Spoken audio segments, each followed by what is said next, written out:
Thank you for joining us on The Spin Room. I'm your host, Ami Kaufman. Our three spin doctors today are editor at the Gatestone Institute, Ruthi Blum, social and political activist mouad.khateb, researcher and author of The War of Return, Adi Schwartz. It is good to see all three of you. Thanks for coming on the show.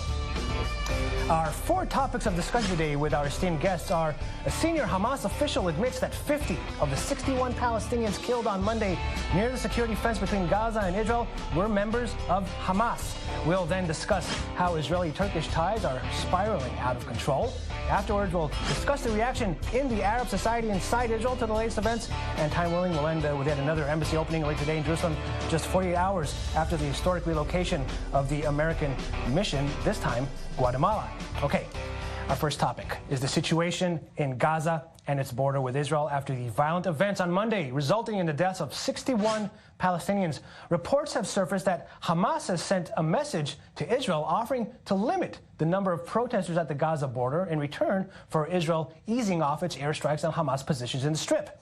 Israel has warned that it may resume its policy of targeted killings of Hamas leaders if the violence continued. And in somewhat dramatic development in the past few hours, a senior Hamas official has announced that 50 of its members were amongst the 61 killed. Meanwhile, Israeli Defense Minister Avigdor Lieberman had the following to say about the Hamas leadership. I want to emphasize again, the Hamas leadership are a bunch of cannibals that treat their own children as weapons.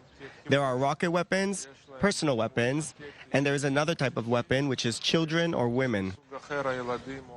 Let's start with this statement by this Hamas official saying that 50 of the people killed, of those 61 killed on Monday, were part of the organization. Doesn't that mean that these protests were, A, not peaceful, and 2, orchestrated by Hamas?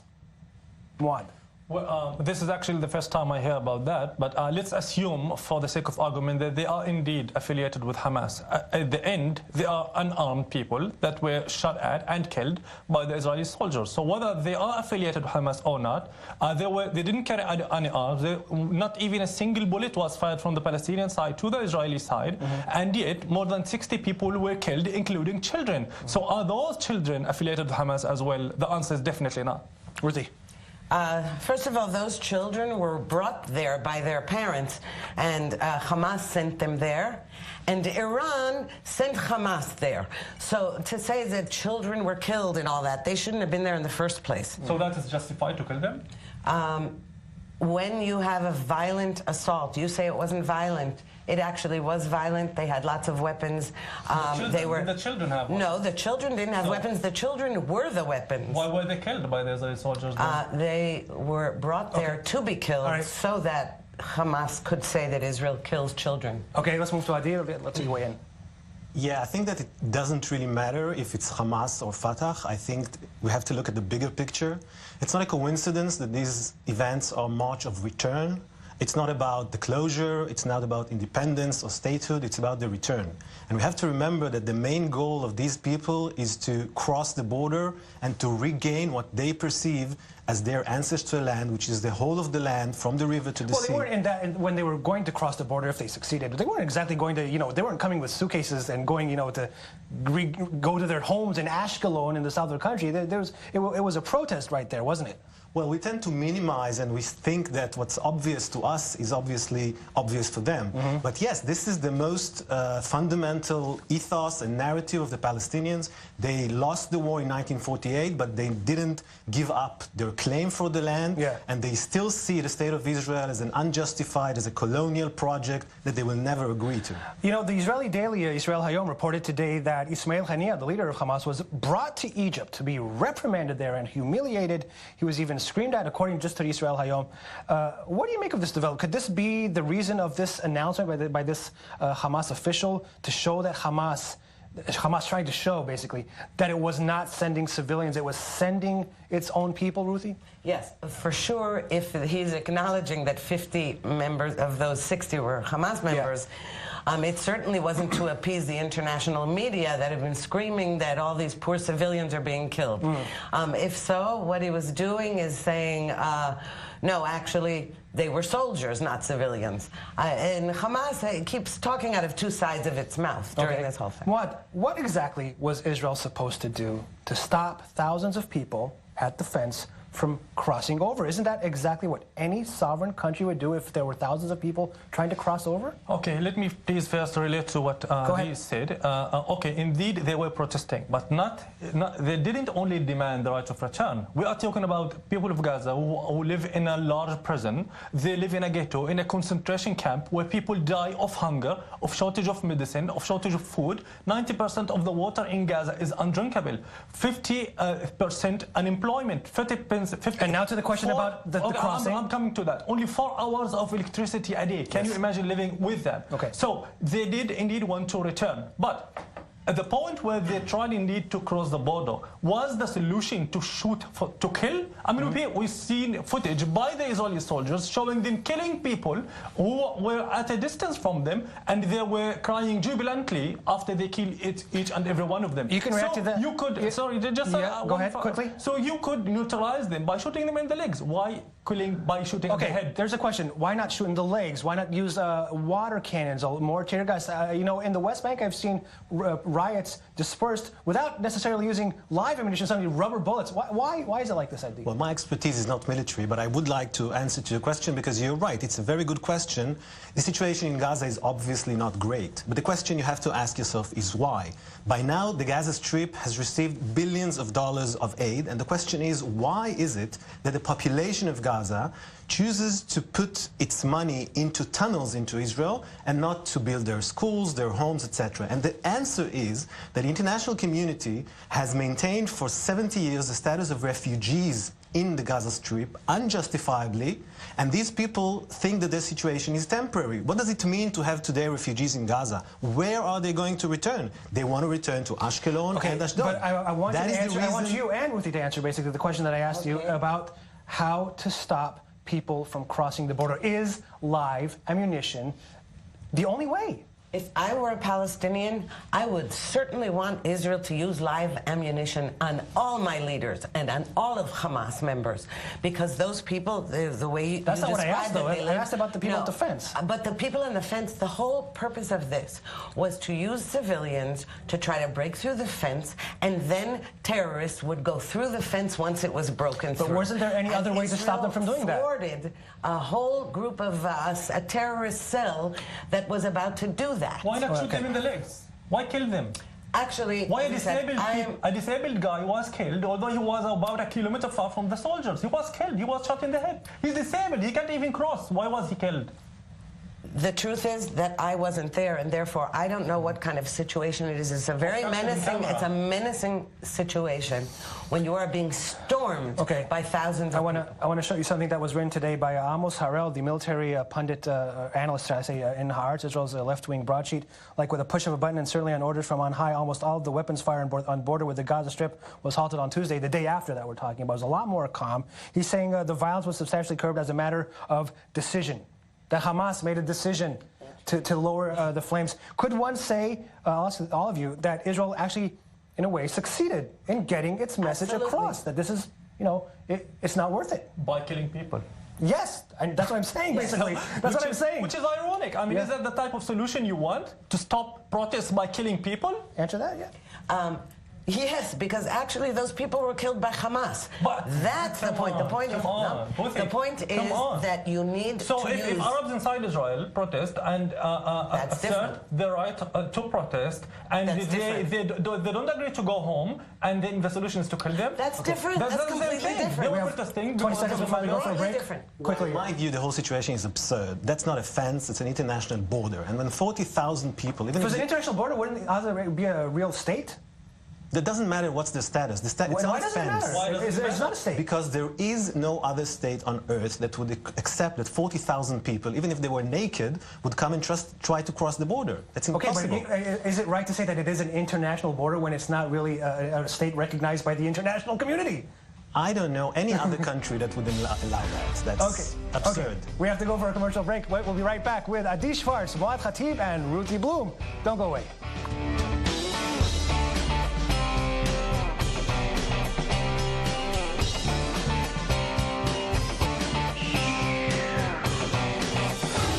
We're back Back on the Spin Room. Thanks for sticking around. Still with mouad.khateb, Ruthi Blum, and Adi Schwartz. Adi, I kind of, before we went to a break, kind of cut you off. I want you to finish your thoughts. Right. I think that we have to see the bigger picture again, because every 2-3 years we have a war in Gaza, and we keep trying to solve the problem with Band-Aid instead of trying to fix the problem from its roots. Go ahead. How do you fix it? What is it? You dismantle UNRWA. You explain these people that they're not refugees, and it's time to get real. It's time to resettle. It's time to build their houses and their lives. And what about lifting the siege? That's something else, but we can. That you must.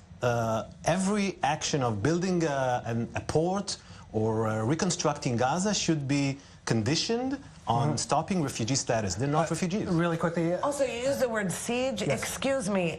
It's a siege against weapons, particularly from Iran, from entering Gaza. Israel sends hundreds of truckloads of humanitarian goods into Gaza every single day. And what's more, Gaza has a border with Egypt, not only with Israel. Egypt is also part of this closure. Indeed. I mean, sadly, I must admit that. But Palestinians aren't on the fences there, are they? Sorry?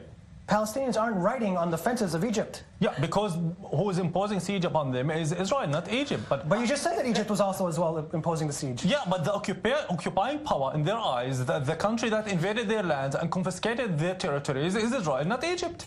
Now, concerning the money that Adi spoke about, okay, let's assume for the sake of argument that there is indeed a lot of money that comes into Gaza, but they can't buy anything without it. Yesterday, a convoy of Physicians Without Borders carrying only medicine wasn't allowed by Israel to enter the Gaza. Really quickly, Adi. Question: what lands Israel occupy right now in Gaza? Well, for these people, some of the parts that Israel was established on so the state of Israel within the 1967 Again, I'm explaining the point I just want to know. I just want to know. Okay, before you move on, I want to ask one more question before we move on to our next topic. How do you think Israel is looking internationally these days? Because looking at the media and the international media, it seems that the Palestinian narrative is the one that's being adopted, that Israel is using excessive force. Isn't that right? That's absolutely right, but thank God Trump is in the White House, and finally we have a president who is not accusing Israel of being the perpetrator of all this mess. Ruth, Adi, sorry. Well, I think that this is really lamentable, because the international community told Israel that you must withdraw from territories that you occupied in 1967, and then everything will be all right. At least for the Gaza Strip, that's exactly what happened. And now the fence, the border actually, is contested all of a sudden. No, it's not contested. That's the border. And each one which calls it a massacre or everything, it's just disqualified itself from raising its voice again. Okay, I want to move on to our next topic. That is Israel and Turkey. It's been labeled a diplomatic game of tit for tat, but there was nothing diplomatic about the accusations and insults between Ankara and Jerusalem over the past 48 hours. It all began when Turkish President Recep Tayyip Erdogan decided to recall the ambassadors to the U.S. and to Israel in the wake of the opening of the American embassy in Jerusalem and Israel's handling of the Gaza border riots. He then decided to expel the Israeli ambassador in Ankara, Eitan Naeh. Israel responded by asking the Turkish consul in Jerusalem to leave the country. This led the Turkish Foreign Ministry to summon Israel's consul general in Istanbul and ask him to leave the country. The tensions peaked today with the footage published that we're seeing right now on the screen showing Naeh, the Israeli ambassador in Ankara, going through a very strict security check at the airport in front of Turkish media cameras, which were especially invited to cover his departure. And throughout this, Erdogan traded barbs with Israeli Prime Minister Netanyahu, as the former called Israel a terrorist state, and the latter calling Erdogan a Hamas supporter who well understands terrorism and slaughter. Has this spiraled out of control? When was it ever under control? The only time, listen, Erdogan is an Islamist tyrant who imprisons everyone in his country who opposes him. Judges, police, journalists, academics. Erdogan is someone who who was responsible for the Mavi Marmara incident, the Free Gaza Flotilla incident in 2010 that caused the main rupture of relations between Israel and Turkey. And in the meantime, Israel paid Turkey millions of dollars and issued an apology and everything. Turkey has done nothing. Was that a mistake, by the way, to sign that deal? Oh, absolutely a mistake. Mouad, does a ruthless autocrat like Recep Tayyip Erdogan, as a man who jails journalists and people who voice opposition, just like Ruthi said, does he have the moral high ground to come and preach to Israel? It's fascinating that Ruthi is showing such a great pride in Trump, who's a chauvinist who described women as animals, and at the same time claiming that the elected president, Recep Tayyip Erdogan, is a tyrant. Now, concerning this, I consider it whole, a play of politics. Erdogan wants to show his people that he's a strong nationalist, supporter of Muslims and Arabs and the cause, and I understand that. But you mustn't also forget that Turkey, understand very much the security concerns of Israel. I myself was once delayed by the Turkish Airlines at the airport for 2 hours, and I almost missed my plane to Israel because Turkey understands Israel's interests. So he's doing this. Why doesn't Israel understand that the Turkish people also believe in certain causes, like the Palestinian cause, and they want to support the human rights of Palestinians? Well, I agree with both. Ruthi, I have to add. Do that? I'm sorry. Go ahead.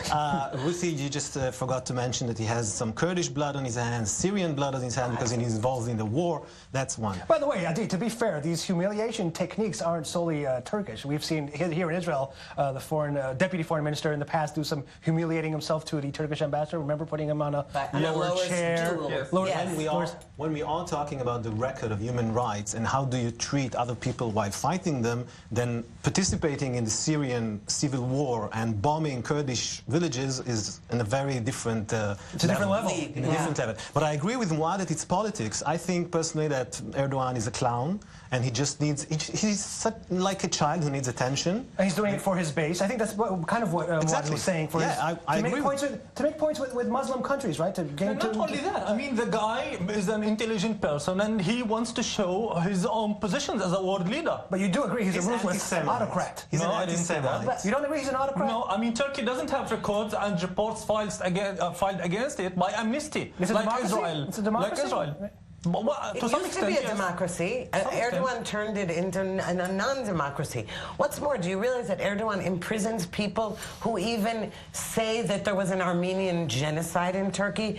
He's not somebody who is talking on behalf of his... detention like Israel does. Turkey doesn't even have it. No. Israel, there are many prisoners who are held administratively without being tried, without even being accused in court. What? Can I ask you a question? Sure. Where would you prefer to spend the night, in an Israeli prison or in a Turkish prison? Why does it matter? I mean, why do you have to compare that to Turkey? Why don't you compare to a German? By the way, it's a good segue to my next question, Ruthi. I'm glad you brought up the Armenian Holocaust, because today the Transportation and Intelligence Minister, Israel Katz, said there is no, quote, there is no moral and historical reason not to acknowledge the Armenian Holocaust in reference to this rising tension between Israel and Turkey. Is that a good idea? First of all, it's a very good idea. Israel should have acknowledged the Armenian genocide a long time ago, and it would have, but that was politics, or more accurately, diplomacy. There were reasons that Israel wanted not to antagonize Turkey, because if the one thing the Turkish government cannot abide is to hear that Turkey committed a genocide against the Armenians. Same question, good idea? I think there should be a very careful calculation, because there are economic interests and military interests. I don't think that you have to decide if this or that did a genocide just by that in the afternoon. There are many interests, and a wise Israeli policy would take that into consideration. I just think that the less you acknowledge this president, it's better. The less you acknowledge. Okay. Yeah. We have to go for another commercial. Less attention. We'll be right back with Ruthi Blum, Mouad.khateb, and Adi Schwartz. Stick around.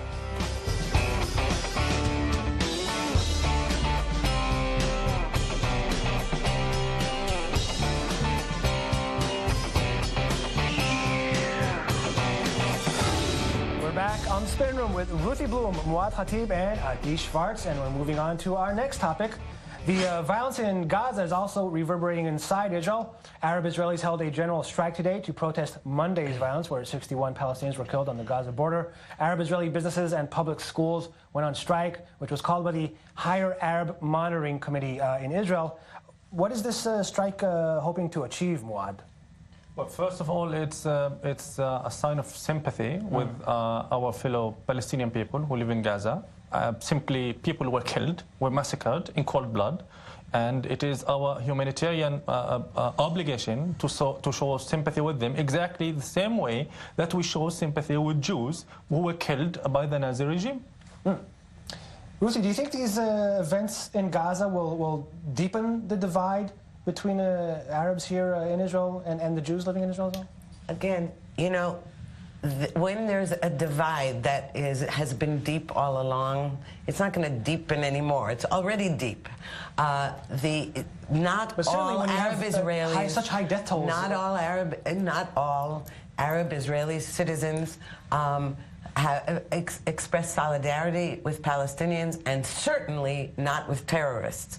So the question of whether this deepens a divide, I think it just reiterates a divide that was already there with the more radical elements of the Arab-Israeli population. All shops were closed today. All shops, in almost all towns. Well, listen, I wouldn't So you are want to saying that Arabs in Israel support terrorists in Gaza, and you are again using the wrong term. No, I'm saying labeling that the leadership, children as terrorists. No. I actually think that many Arab Israeli citizens follow their leaders, try to radicalize them. Again, I think the people tend to be moderate on all sides of this issue, and it's the leadership that kind of incites the people to violence. Would you agree, by the way, with what Ruthi said, Mouad, that it's not unison? There is critique in Arab society in Israel against of Hamas and how it handles things in Gaza. There is, right?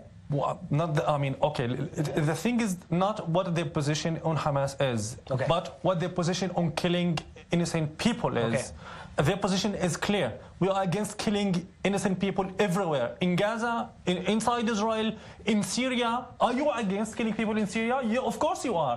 Why are you with killing people? Why are you suddenly describing people in Gaza as terrorists simply because the people on the other side are Israeli soldiers? They didn't carry arms. Hamas they is were a terrorist organization. What about the people?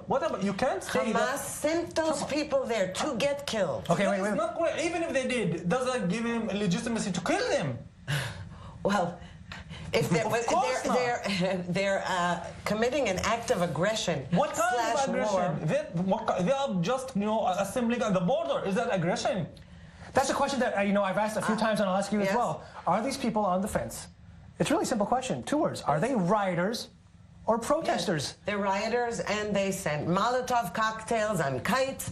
They were rioting and protesters. They're rioters. They are rioters. Yes. What about Ethiopians who protested in Tel Aviv? Did they give the Israeli police a right to kill them because they were rioters? It's not the same thing. Okay, so because they are not Arabs. No, not because you are with killing Arabs. No. Ethiopians is a different thing. Okay. No. Khatib, go ahead, Adi.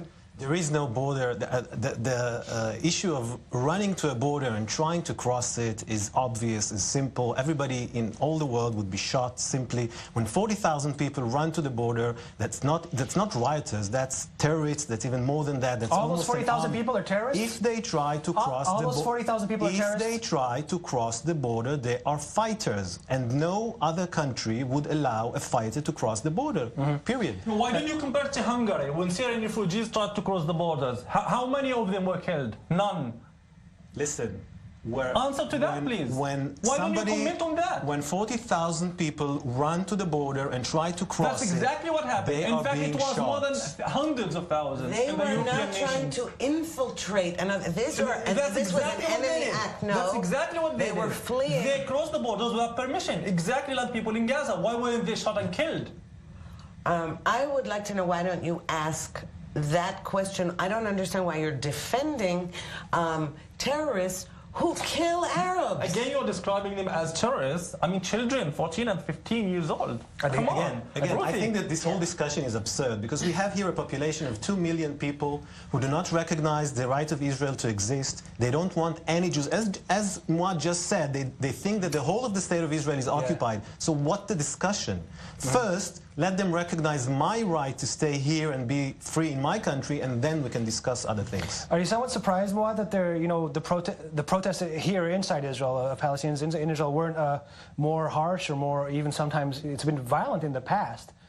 What do you mean? You were throwing rocks. There was a fairly subtle, shall I say, protest by I've took part in almost all protests, and every time there was violence, it was started by the Israeli police. I can say that Is that why maybe it was more calm? Because there was a fear of what the Israeli police, how they would respond? No, I mean, yesterday in Tel Aviv, 2 days ago, at the opening of the new embassy, yes. I mean, there were hundreds who protested. Outside the ceremony in Jerusalem, yes. Exactly, yes. And did you see anyone throw a stone? 14 people were arrested? Exactly. Yes. They were attacked, they were assaulted by the police, many were arrested, although not one even single stone was thrown.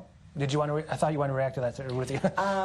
No, what I wanted to say to refer to something I said before, and that is, let us remember why Israel disengaged from Gaza in the first place, and that was that there was a suicide bombing war going on against innocent Israelis every single day. In the Gaza Strip? No, in Israel. In Israel. Okay. Yes.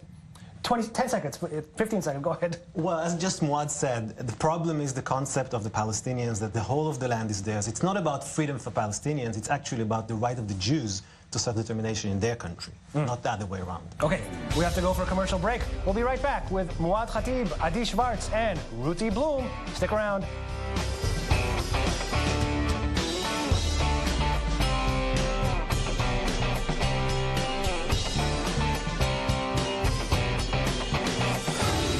Back on the spinner with Ruthi Blum, Adi Schwartz, and mouad.khateb. Let's move on to our last topic. It's not just the U.S. Guatemala has also moved its embassy to Jerusalem, the first country to follow the U.S. lead. The embassy was inaugurated this morning in a ceremony attended by Israeli Prime Minister Benjamin Netanyahu and Guatemalan President Jimmy Morales. A grateful Netanyahu said at the ceremony that he would visit Guatemala on his next trip to South America. Let's hear some more from the Prime Minister this morning. Guatemala is opening its embassy in Jerusalem right among the first. You were always among the first. Always among the first. You were the second country to recognize Israel, but you had a very important role in this. Another important day, Adi? Yes, I think that this should have happened long ago. I think that all of these embassies should have opened in 1949. There's again an absurdity of international community. The western part of Jerusalem is not contested. And we have now countries who recognize the state of Palestine, have embassies in East Jerusalem, such as Sweden, and still have their embassy in Tel Aviv. So they have to decide. If you acknowledge East Jerusalem as the capital of Palestine, then obviously, at least, your embassy should be in West Jerusalem. So there should be more. Ruthi, do you think we're going to see some more countries follow suit?